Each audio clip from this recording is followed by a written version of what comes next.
Hello all, welcome to Sharath Chandra IAS academy. Previous వీడియోలో ఇక్ష్వాకుస్ యొక్క political history చూసాం కదా. ఈ వీడియోలో కల్చర్, రిలీజియన్, ఎకానమీ ఈ థింగ్స్ అన్నిటిని చూద్దాం. So first administration. So administration లో కింగ్డమ్ ని ఎలా డివైడ్ చేశారు అంటే రాజ్యం, రాష్ట్రం, విషయం, గ్రామం.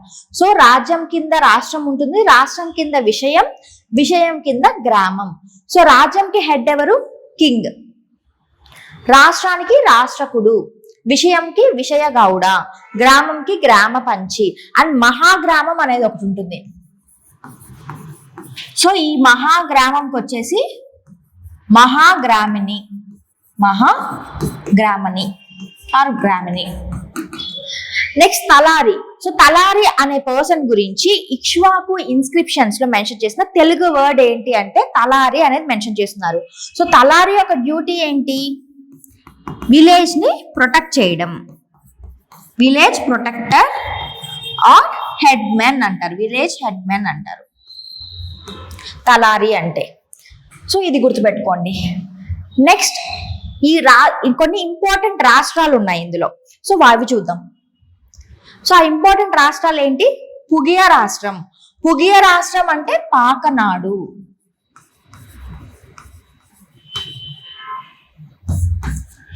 ధనక రాష్ట్రం వెలనాడు. వెలనాడులో బాపట్ల,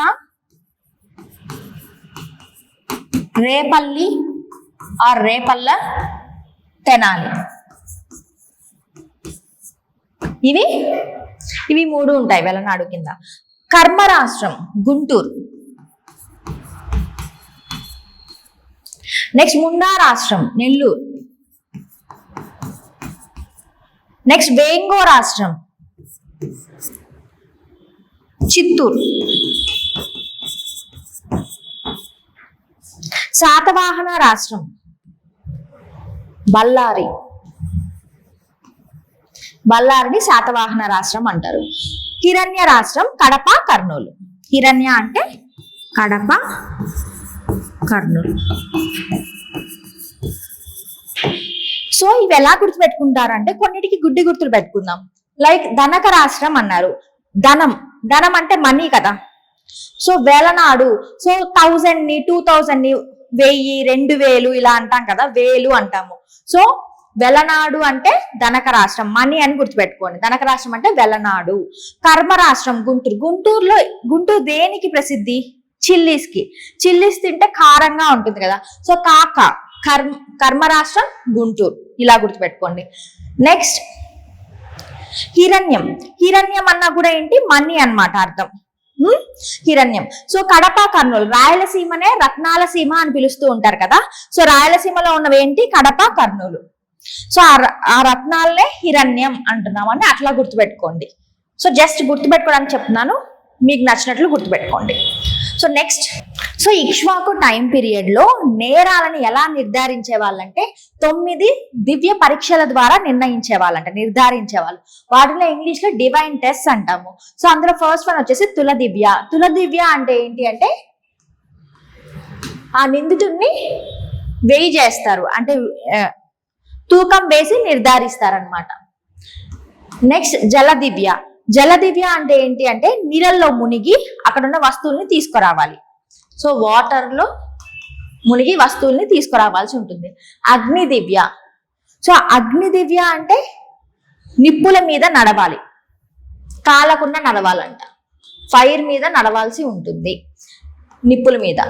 నెక్స్ట్ విషదివ్య అంటే ఏంటి? సో స్నేక్, త్రాచుపాముని ఒక గిన్నెలో పెడతారు, అందులోనే ఒక రింగ్ వేస్తారనమాట.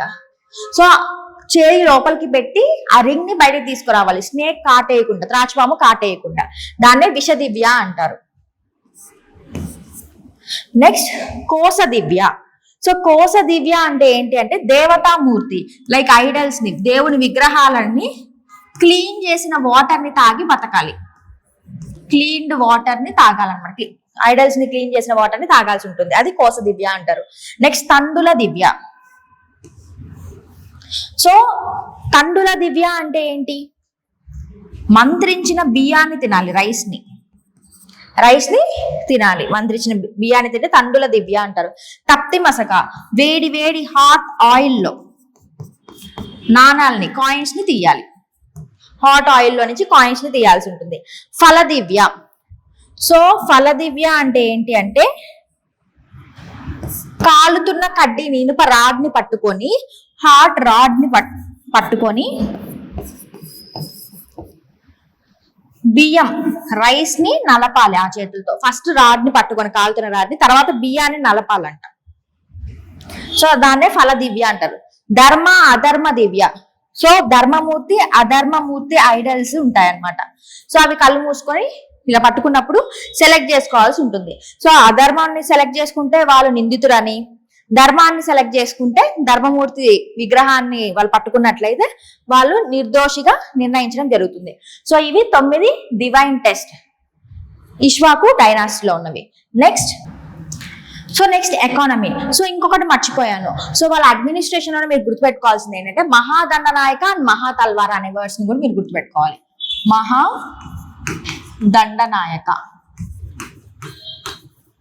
మహాదండనాయక అంటే చీఫ్ జస్టిస్, న్యాయమూర్తి. నెక్స్ట్ మహాతల్వార,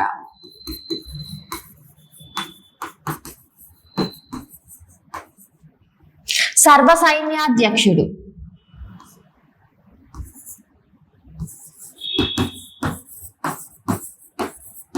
సైన్యాధ్యక్ష. సో మహాతల్వార గుర్తుపెట్టుకోండి అండ్ మహాదండ నాయక అనేది కూడా గుర్తుపెట్టుకోండి. సో ఇప్పుడు ఎకానమీ చూద్దాం. సో ఎకానమీలో బాగా, ఫస్ట్ బాగా అంటే ల్యాండ్ ట్యాక్స్ అన్నమాట. ఇదేంటి? రాజ్య భాగం. సో హార్వెస్ట్ లో కొంత భాగాన్ని ఇవ్వాల్సి ఉంటుంది కింగ్ కి ఆర్ గవర్నమెంట్ కి, అదే బాగా అంటారు, అదే రాజ్య బాగా. సో ల్యాండ్ ట్యాక్స్ ఎంత ఉండేదంటే 1/6 ఉండేది ఇక్ష్వాకు టైం పీరియడ్ లో. హిరణ్యం, సో హిరణ్యం అంటే ఏంటి? ట్యాక్స్ ని క్యాష్ రూపంలో కడితే దాన్ని హిరణ్యం అంటారు. ఇది చాలా చాలా ఇంపార్టెంట్. మేయం, మేయం అంటే ఏంటి? గిఫ్ట్ రూపంలో, కైండ్, గిఫ్ట్ ఆర్ కైండ్ అంట. సో వస్తు రూపంలో ట్యాక్స్ ని కట్టడాన్ని మేయం అంటారు. ఓకేనా? శ్రేణీస్, శ్రేణీస్ అంటే ఎవరు? ట్రేడింగ్ మర్చెంట్స్ అన్నమాట వాళ్ళు. ట్రేడింగ్ మర్చెంట్స్ శ్రేణీస్ అంటే. అందులో పర్ణిక శ్రేణి అనే వాళ్ళు ఉన్నారు. పర్ణిక శ్రేణి అంటే ఎవరు? బీటల్ లీవ్స్ అంటే తొమలపాకుల్ని అమ్మేవాళ్ళు, బీటల్ లీవ్స్. నెక్స్ట్ పూసిన శ్రేణి, స్వీట్స్ అమ్మేవాళ్ళు, స్వీట్స్ ట్రేడర్స్. సో ఇది ఎలా గుర్తుపెట్టుకుంటారంటే పూసిన పర్ణిక శ్రేణి అండ్ పూసిన శ్రేణి అంటే వీళ్ళు ట్రేడింగ్ మర్చెంట్స్ అని గుర్తుపెట్టుకోండి. పర్టికులర్ గా అడిగితే పర్ణిక అంటే తమలపాకులను అమ్మేవాళ్ళు, బీటల్ లీవ్స్. పూసిన శ్రేణి అంటే స్వీట్స్ ట్రేడర్స్, స్వీట్స్ అమ్మేవాళ్ళు. నేగిమలు అన్నా కూడా మనకి మర్చెంట్స్. లైక్ నేగిమలు అంటే శ్రేణీస్ ఆర్ గిల్స్ అంటాం. సో వీళ్ళెవరు? వీళ్ళు కూడా మర్చెంట్సే. అంటే లైక్ ఇప్పుడు అమ్మే వాళ్ళందరికీ ఒక హెడ్ లాగా ఉంటారు కదా. సో అమ్మే వాళ్ళందరూ ఒక దగ్గర ఉన్నదాన్ని శ్రేణులు లేదా గిల్స్ అని పిలుస్తారనమాట. నెక్స్ట్ కాయిన్స్ మీద కొన్ని సింబల్స్ ఉన్నాయంట. అవేవేవి? కింగ్ నేమ్ ఉండేది, లయన్, ఎలిఫెంట్, ఉజ్జయిన్. ఇది ఇలానే అడుగుతారు. ఇక్ష్వాకుల నాణాల మీద ఏ సింబల్స్ ని ముద్రించారు అని చెప్పి. Elephant, Ujjayini, lion, king names. And ఇంకొకటి ఏంటి అంటే, సో మిరాసి అనే ఆథర్ ప్రకారం, అకార్డింగ్ టు మిరాసి, సో మన దగ్గర ఆవులు ఉంటాయి కదా, వాటికి పుట్టిన ఫస్ట్ కాఫ్ ని, వాళ్ళ చిన్న దూడలని, ఫస్ట్ కాఫ్ ని గవర్నమెంట్ కి ట్యాక్స్ గా ఇవ్వాల్సి ఉండేది అని చెప్పి ఇక్ష్వాకుల టైంలో ఇలా ఉంది అని చెప్పి మనకి మిరాసి ద్వారా తెలుస్తుంది. మిరాసి చెప్పారనమాట. సో ఫస్ట్ కాఫ్ ని గవర్నమెంట్ కి ట్యాక్స్ గా కట్టాలి అని చెప్పి. అండ్ ఇంకొకటి ఇంపార్టెంట్ ఏంటంటే ఎకానమీ, ఇక్ష్వాకుల యొక్క ఎకానమీ గురించి ఆర్ ట్యాక్స్ గురించి, టాక్సేషన్ గురించి ఏది చెప్తుంది మనకి? విషవట్టి, విషవట్టి అనే ఇన్స్క్రిప్షన్ చెప్తుంది. విషవట్టి ఇన్స్క్రిప్షన్. ఈ విషవట్టి ఇన్స్క్రిప్షన్ ఎవరు వేయించారు? సింహవర్మ II.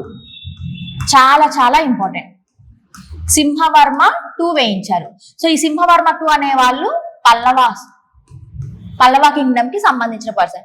ఈ సింహవర్మ 2 ఏం చెప్తున్నారంటే విషవట్టి ఇన్స్క్రిప్షన్ అనేది ఈ ద్వారా taxation system, Ikshvaku taxation system గురించి తెలుస్తుంది అంటున్నారు.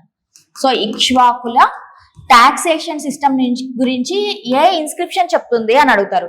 విషవట్టి ఇన్స్క్రిప్షన్. అండ్ మిరాసి గారి ప్రకారం గవర్నమెంట్ కి ఫస్ట్ కాఫ్ ని ట్యాక్స్ గా ఇవ్వాలి.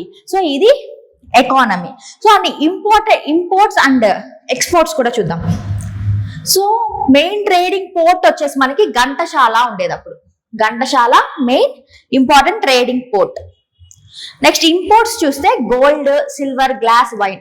సో మనం ఏంటంటే మనకి ఎక్కువగా ఏదైతే ఇష్టం ఉంటుందో అవే మనము ఇంపోర్ట్ చేసుకుంటున్నాం. గోల్డ్ అంటే ఇష్టం, సిల్వర్ అంటే ఇష్టం, గ్లాస్ ఐటమ్స్ అంటే ఇష్టం, సో వైన్ ఇలాంటి వాటిని ఇంపోర్ట్ చేసుకునేవాళ్ళు. ఎక్స్పోర్ట్ ఏవేవి చేసేవాళ్ళు? సో మన ఇండియా దేనికి ఫేమస్? స్పైసెస్ కదా. అండ్ ఆంధ్ర కూడా స్పైసెస్ కి ఫేమస్. సో స్పైసెస్ ని, కోకోనట్స్, వీవెన్ క్లాత్స్ చాలా బాగుండేవి. మచిలీపట్నం ఇలాంటి ఏరియా దగ్గర మన క్లాత్స్ అనేవి చాలా బాగున్నాయి. మజ్లీన్ క్లాత్స్ ఇవన్నీ ఉండేవి అనమాట. అందుకు క్లాత్స్ ని ఎక్స్పోర్ట్ చేసేవాళ్ళం. ఐరన్ ని కూడా ఎక్స్పోర్ట్ చేసేవాళ్ళం. సో ఇవి గుర్తుపెట్టుకోండి. గోల్డ్, సిల్వర్, గ్లాస్, వైన్ ఏమో ఇంపోర్ట్ చేసుకున్నాము. ఎక్స్పోర్ట్ వచ్చేసి spices, coconuts, woven clothes and iron ని. Next so religion. సో ఇందులో వీళ్ళు ఇక్ష్వాకులు ఎక్కువగా బుద్ధిజం ని ప్యాటర్నైజ్ చేశారు. అందుకే మనకు గోల్డెన్ ఏజ్ ఫర్ బుద్ధిజం అని చెప్పి వీరపురుష దత్త టైం ని అంటాము. సో ఇక్ష్వాకు సెకండ్ కింగే వీరపురుష దత్త. సో బుద్ధుడిని వీళ్ళు ఏమంటున్నారంటే 9th అవతార్ ఆఫ్ విష్ణు అంటున్నారు. విష్ణు యొక్క 9వ అవతారమే బుద్ధుడు అని చెప్పి. అండ్ అలానే శ్రీ శాంతమూల ఫస్ట్ కింగ్ ఉన్నారు కదా, ఫౌండర్ ఆఫ్ ఇక్ష్వాకు డైనాసిటీ. ఈయన నార్త్ ఇండియా నుంచి సౌత్ ఇండియాకి బ్రాహ్మిన్స్ ని పిలిపించారంట. సో వాళ్ళకి కొన్ని అగ్రహారాలను డొనేట్ చేయడం జరిగింది. అగ్రహారాస్ ని డొనేట్ చేశారు. అగ్రహారాస్ డొనేటెడ్ టు బ్రాహ్మిన్స్, ఎవరైతే నార్త్ ఇండియా నుంచి సౌత్ ఇండియాకి వచ్చారో వాళ్ళకి. అండ్ అలానే వీళ్ళు డొనేట్ చేసిన అగ్రహారాల పైన 18 taxes ఎగ్జంప్షన్ ఉండేవి. ఇది మనకి దేని ద్వారా తెలుస్తుంది? According to హిరహడగల్లి and Maidavolu inscription ద్వారా తెలుస్తుంది. హిరహడగల్లి అండ్ మైదవోలు ఇన్స్క్రిప్షన్స్ ద్వారా 18 taxes కి ఎగ్జంప్షన్స్ ఉండేవి అగ్రహారాస్ మీద అని తెలుస్తుంది. ఈ పాయింట్స్ గుర్తుపెట్టుకోండి. Next Nagarjunakonda inscription. So Nagarjunakonda inscription లో ఏముందంటే బుద్ధుడిని దేవపూజితుడు సర్వజ్ఞ అంటున్నారట. బుద్ధుడిని ఏమంటున్నారు? దేవపూజితుడు సర్వజ్ఞ. సో సర్వజ్ఞ అంటే ఎవరు, లేదా దేవపూజితుడు అంటే ఎవరు అని కూడా ఇవ్వచ్చు. సో బుద్ధుడు అని గుర్తుపెట్టుకోండి. అండ్ నాగార్జునకొండనే సౌత్ ఇండియన్ గయా అంటాం. ఓకేనా. అండ్ నాగార్జునకొండ అనేది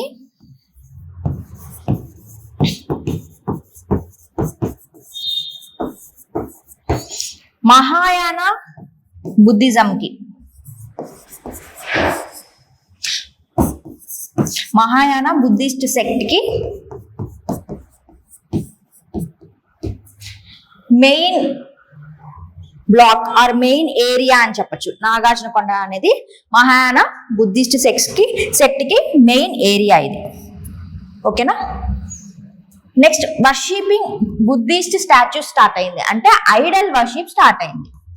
సో ఐడల్ వర్షిప్ అనేది చేసేవాళ్ళు. ఎవరిని? బుద్ధిస్ట్ స్టాచ్యూస్ ని పూజించేవాళ్ళు. నెక్స్ట్ సింహాల విహారాన్ని నాగార్జునకొండ పైన కట్టించారు. సో నాగార్జునకొండ పైన సింహాల విహారాన్ని కట్టించారు. ఎవరు కట్టించారు?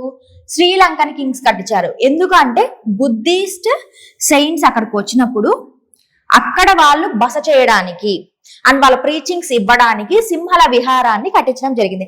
విహారం అంటేనే ఏంటి? రెస్టింగ్ సైట్స్ అన్నమాట. సో ఆ సింహల విహారాన్ని నాగార్జున పైన కట్టించారు. నెక్స్ట్ పారావత మహా చైత్యాన్ని శాంతశ్రీ కట్టించింది. ఎక్కడ? నాగార్జునకొండ పైన పారావత మహా చైత్యాన్ని శాంతశ్రీ కట్టించింది. మనం already important women in AP history అనే ఒక వీడియో చేసాం. అందులో ఇక్ష్వాకు డైనాస్టీకి సంబంధించిన ఇంపార్టెంట్ విమెన్ అందరి గురించి అక్కడ చెప్పడం జరిగింది. అందులో నేను వీళ్ళు చేసిన కాంట్రిబ్యూషన్స్ ఏంటో, బుద్ధిజం కి చేసిన కాంట్రిబ్యూషన్స్ ఇవన్నీ నేను అక్కడ మెన్షన్ చేశాను. ఒకసారి ఆ వీడియో చూడండి. అందుకే ఇక్కడ మళ్ళీ చెప్పట్లేదు, రిపీట్ చేయట్లేదు. సో ఇది రిలీజియన్ అనేది. ఇంకా ఏముందంటే శక్తి ఆరాధన, శక్తిని ఆరాధించే వాళ్ళు. అది మనకు ఎలా తెలుస్తుంది? హరితి దేవిని పూజించే వాళ్ళు, హరితి దేవిని. పెద్ద ముడియం,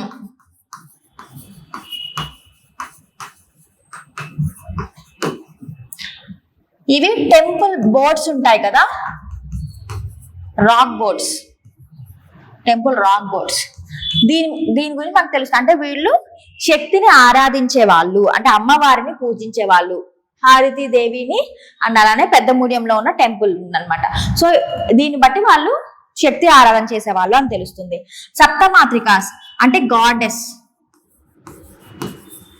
7 గాడెసెస్, సప్తమాత్రికాస్ అంటాము. 7 గాడెసెస్ ని పూజించే వాళ్ళు. ఇది ఎక్కడ ఉందంటే చేజర్లలో ఉంది సప్తమాత్రిక టెంపుల్. 7 గాడెసెస్ ఒకటే దగ్గర ఉన్నది ఎక్కడ అంటే చేజర్లలో ఉంది. ఇది గుర్తుపెట్టుకో. సప్తమాత్రికలు ఎక్కడ ఉన్నాయి? చేజర్లో ఉంది. సప్తమాత్రిక టెంపుల్ అనేది చేజర్లో ఉందని గుర్తుపెట్టుకోండి. అండ్ అలానే యముడికి టెంపుల్ కట్టించారు. ఎక్కడ? వేల్పూరు క్షేత్రంలో. అదే ఎక్కడుంది అంటే సత్తెనపల్లి, గుంటూరులో ఉంది. వేల్పూరు క్షేత్రం అనేది సత్తెనపల్లి, గుంటూరులో ఉంది. దీనికి యముడికి ఫస్ట్ టైం టెంపుల్ కట్టించింది ఎక్కడ అని అడుగుతారు. ఎవరి టైంలో? ఇక్ష్వాకుల టైంలో. ఎక్కడ కట్టించారు? వేల్పూరు క్షేత్రంలో. అది సత్తెనపల్లి, గుంటూరులో ఉంది. ఇది ఓవరాల్ గా మనకి రిలీజియన్ గురించి. నెక్స్ట్ కల్చర్ గురించి చూద్దాం. సో అమరావతి స్కల్ప్చరల్ ఆర్ట్ అనేది ఇక్ష్వాకు డైనాసిటీ టైంలో ఫ్లరిష్ అయింది. సో అమరావతి స్కల్ప్చర్ లో ఏముంటుంది? వైట్ మార్బుల్స్ ని యూజ్ చేస్తుంటారు. వైట్ మార్బుల్స్ తో కట్టిందే అమరావతి స్కల్ప్చర్ అనేది. సో ఇవి మెయిన్ గా ఆంధ్రాలో ఎక్కడెక్కడ ఉన్నాయి అంటే ఈ స్కల్ప్చర్ ని, అమరావతి స్కల్ప్చర్ స్టైల్లో కట్టించినవి ఎక్కడున్నాయి అంటే Amaravati, Nagarjunakonda,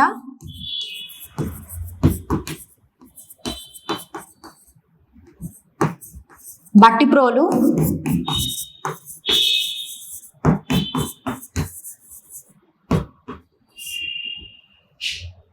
Amaravati, Nagarjunakonda, Bhattiprolu, Jaggayyapeta.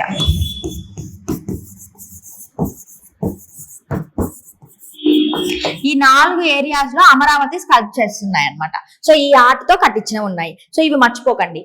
So Amaravati art sculptures ఎక్కడెక్కడ ఉన్నాయంటే అమరావతి, నాగార్జునకొండ, బట్టిప్రోలు, జగ్గయ్యపేటలో ఉన్నాయి. ఇందులో వైట్ మార్బుల్స్ ని యూజ్ చేస్తారు. Next Mandhata sculpture. మనకి మందాతా స్కల్ప్చర్ అనేది జగ్గయ్యపేటలో దొరుకుతుంది. సో ఆ జగ్గయ్యపేటలో ఈ మందాతా స్కల్ప్చర్ లో ఏముంది అంటే కింగ్ యొక్క డిస్క్రిప్షన్, అంటే రాజు ఎలా ఉండాలి, ఒక రాజు ఎలా ఉండాలో మనకి మందాతా స్కల్ప్చర్ ద్వారా తెలుస్తుంది. అండ్ వీళ్ళ ఇంపార్టెన్స్ ఏంటంటే for the first time Sanskrit inscriptions ని వేయించడం స్టార్ట్ చేశారు. సాంస్క్రిట్ ఇన్స్క్రిప్షన్స్ ని వేయించడం స్టార్ట్ చేశారు. అండ్ ఇన్స్క్రిప్షన్స్ మీద ఇయర్స్ ని, అది ఏ ఇయర్ లో చెక్కుతున్నారు, ఇన్స్క్రైబ్ చేస్తున్నారో కూడా ఫస్ట్ టైం మెన్షన్ చేయడం జరిగింది. Years on inscriptions. Next names of sculptor, అంటే ఆ ఇన్స్క్రిప్షన్ ని వేయించిన స్కల్ప్టర్ యొక్క నేమ్ ని కూడా ఇందులో మెన్షన్ చేస్తున్నారు. అలానే మేనత్త కూతుర్లను మ్యారేజ్ చేసుకోవడం for the first time start చేశారు. ఎవరు స్టార్ట్ చేశారు? ఎవరి టైంలో? వీరపురుష దత్త టైంలో స్టార్ట్ అయింది. అంటే ఇక్ష్వాకు డైనాసిటీ టైంలో మేనత్త కూతుర్లను వివాహం ఆడేది ఇక్కడి నుంచి స్టార్ట్ అయ్యారంట. అండ్ వీరగల్లు ట్రెడిషన్, సో చనిపోయిన వాళ్ళకి సమాధులు కట్టించి వాళ్ళని పూజించడం, వీరగల్లు ట్రెడిషన్ స్టార్ట్ అయింది. అండ్ హిందూ టెంపుల్స్ ని కూడా కట్టించడం స్టార్ట్ చేశారు. సో హిందూ టెంపుల్స్ అనేది కట్టించడం ఎక్కువగా అయింది. సో ఇవి చాలా చాలా important. For the first time start చేసిన ట్రెడిషన్స్ ఏంటి ఇక్ష్వాకు డైనాసిటీలో ఇవి అడుగుతారు. ఎందుకంటే ఇవి స్పెసిఫిక్ గా for the first time start అయ్యాయి కాబట్టి. ఇయర్స్ ని మెన్షన్ చేస్తున్నారు. సాంస్క్రిట్ ఇన్స్క్రిప్షన్స్ సాంస్క్రిట్ లాంగ్వేజ్ లో వేయిస్తున్నారు. అండ్ అలానే ఎవరైతే ఆ ఇన్స్క్రిప్షన్ ఇన్స్క్రైబ్ చేసి ఉంటారో ఆ స్కల్ప్టర్స్ యొక్క నేమ్ ని రాస్తున్నారు. అండ్ మేనత్త కుమార్తెలను మ్యారేజ్ చేసుకోవడం స్టార్ట్ చేశారు. వీరగల్లు ట్రెడిషన్ స్టార్ట్ అయింది. అండ్ హిందూ టెంపుల్స్ ని కూడా స్టార్ట్ చేశారు. అగమోత్తర పద్ధతి, సో టెంపుల్ కన్స్ట్రక్షన్ లో అగమోత్తర పద్ధతిని యూజ్ చేసేవాళ్ళంట. ఈ పద్ధతిని యూజ్ చేసి టెంపుల్స్ కట్టేవాళ్ళు. ఈ టెంపుల్స్ ఎక్కడ కట్టారు? నాగార్జునకొండ దగ్గర కట్టారు. సో నాగార్జున కొండ దగ్గర కట్టిన టెంపుల్స్ లో అగమోత్తర పద్ధతిని యూజ్ చేసినట్టు మనకు తెలుస్తుంది. అండ్ జైన ధర్మామృతం బుక్ ప్రకారం సో ఇన్స్క్రిప్షన్స్ అనేవి ఫర్ ద ఫస్ట్ టైం తిథి వార నక్షత్రాలని మెన్షన్ చేస్తున్నారు. ఇన్స్క్రిప్షన్స్ మీద తిథి వార నక్షత్రాలని మెన్షన్ చేస్తున్నారు. మనం అనుకున్నాం కదా, డేట్స్ మెన్షన్ చేశారు, స్కల్ప్టర్స్ యొక్క నేమ్స్ ని మెన్షన్ చేశారు, అండ్ తిథి వార నక్షత్రాలని కూడా మెన్షన్ చేయడం జరిగింది. అండ్ ఏలిసిరి ఎవరు? యహువుల శాంతమూల యొక్క సేనాని. యహువుల శాంతమూల సేనాని ఏలిశ్రీ. సో ఈయన సర్వదేవ ఇన్స్క్రిప్షన్ ని వేయించడం జరిగింది. ఎందులో? సాంస్క్రిట్ లో. సో మన ఇన్స్క్రిప్షన్ సాంస్క్రిట్ లో వేస్తున్నారని చెప్పాం కదా, సో సాంస్క్రిట్ లో సర్వదేవ ఇన్స్క్రిప్షన్ ని వేయించారు. అండ్ మనం ఇంతకు ముందు చూసినట్లయితే కింగ్స్ గురించి చూసాం కదా, సో అందులో యహువుల శాంతమూలుడు నాగార్జున కొండ సాంస్క్రిట్ ఇన్స్క్రిప్షన్ ని వేయించారు. అది first south Indian Sanskrit inscription complete గా మనకి లభ్యం అవుతుంది అనమాట. అండ్ అలానే సతీ ప్రాక్టీస్. సో వీళ్ళ టైంలో సతీ అనేది ఉండేది. ఈ సతీ జరుగుతున్నట్టు మనకి ఎక్కడ తెలుస్తుంది? నాగార్జున కొండ ఇన్స్క్రిప్షన్స్ లో తెలుస్తుంది. నాగార్జున కొండ దగ్గర సో సతీ ప్రాక్టీస్ చేస్తున్నట్లు ఉందంట. అండ్ ఇంకొకటి ఏంటి అంటే, నాగార్జున కొండని వెలికి తీసిన వాళ్ళు, ఎక్స్కవేట్ చేసిన వాళ్ళు 1926 లో ఏఆర్ సరస్వతి. ఇది ఇంపార్టెంట్. ఏఆర్ సరస్వతి ఎక్స్కవేట్ చేశారు ఫర్ ద ఫస్ట్ టైం.